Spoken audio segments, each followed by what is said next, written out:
পবিত্র রমজান উপলক্ষে প্রতি বছরের মতো এবছর ইফতার ও দোয়া মাহফিলের আয়োজন করেছে যুক্তরাষ্ট্র প্রবাসী টাঙ্গাইলবাসীদের সামাজিক সংগঠন টাঙ্গাইল সোসাইটি ইউএসএন। ধর্মীয় ভাবগম্ভীর পরিবেশে সোমবার নিউ ইয়র্ক সিটির জামাইকার আল আসকা পার্টি হলে এই ইফতার মাহফিলের আয়োজন করা হয়।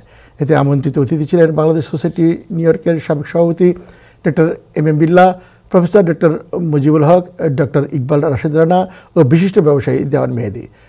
মাহফিলের শুরুতে পবিত্র কোরআন থেকে তেলাওয়াত করেন মাওলানা সাইফুল ইসলাম। স্বাগত বক্তব্য রাখেন সংগঠনের সভাপতি শামসুজ্জামান খান।